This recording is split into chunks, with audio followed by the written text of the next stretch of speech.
Hey, I'm Steve Mignonti here at the Factory 5 showcase at SEMA with Jim Skank and Dave Smith. You guys have some really big news for fans of the Daytona Coupe. What's up? Oh, huge. Well, first of all, everybody knows this from our Cobras, right? But the car that won the race in 1965 was the Daytona Coupe. They made 6 original ones. We've made over 600, and now we took the car to the next level. We said, how can we make this car better, faster, stronger? So I talked to Jim about some design specs, and I said, what do you think, Jim? We need to get bigger guys in this car. It's our highest performance envelope car to date with this chassis. So Jim said, hey, I can take the chassis to the next level. I'm going to have to lose that 4-inch round tube frame and go to a modern space frame. But yeah, that's so he can tell you the specifics on what he did. Good point. You know, I'm 6'1", 6'2". I've sat in a few of these cars. They're good, but I kind of have to do this, but not anymore, right? That's right. It's always a challenge for us to be able to fit, as big a guy as we can in the car. And with this car, we really want to just start from a clean sheet of paper. Get the seat down as low as we could, get your feet down as low as we could, get all that headroom, and at the same time make the chassis a lot better. Make the whole thing much more rigid. Use the same suspension we were using before, but with now the upgraded IRS, and really just go from a clean sheet and say, okay, all the things we've learned in the last 15 years, how can we apply them and make this car that much better? I know that Detroit doesn't stand still. The Mustang hasn't stood still. We have something new, the independent rear suspension on 2015 Mustangs, and you guys are harvesting those to use in the new cars, correct? Right, yeah. We did a big step up using the old T-Bird components is what we were doing. Now these 2015 Mustang components make a huge difference.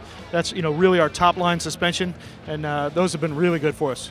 I know that, of course, part of the recipe in getting the driver down in the car is lowering the seat height, and that comes to getting away from those big 4-inch tubes that, of course, were part of the original Cobras.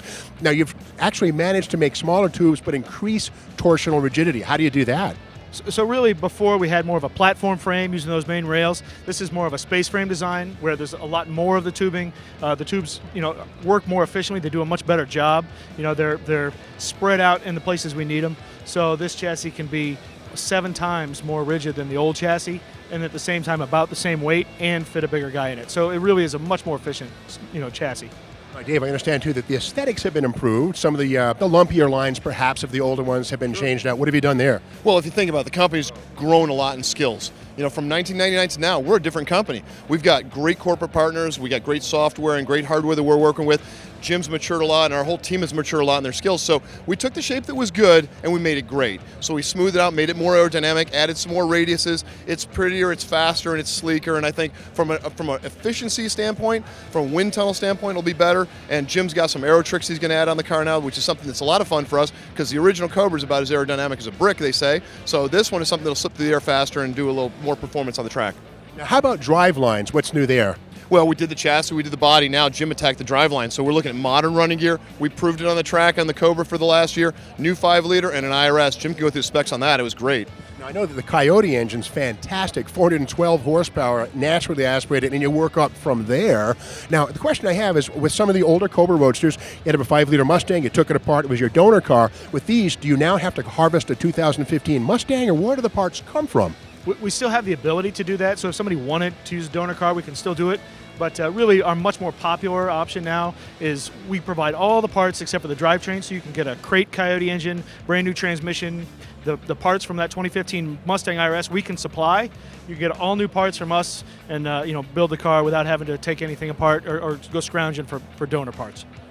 Are there different levels of power? Can you get a supercharger if you want, nitrous, that kind of stuff, stroker engines, or how's that work? When Jim was designing the frame, he came and he said, hey, I said, well, how stiff is it, And he's like, 7.5 times stronger than the original chassis, right? And the race chassis is 10 times, a log scale, right? So that's huge strength. That means we can put huge power. Thanks to Edelbrock, we stepped up with 731 horsepower in a Coyote motor. Supercharged under the hood on this one, and you'll see it in the chassis. How can our viewers learn more about Factory 5? Nowadays, it's all website, factory5five.com, and come to our website. We got full descriptions on this car, order forms, and we'll build one up for you. Now, if you're not a multi-millionaire and can't swing one of the original 6 Daytona Coupes, Factory 5 can hook you up.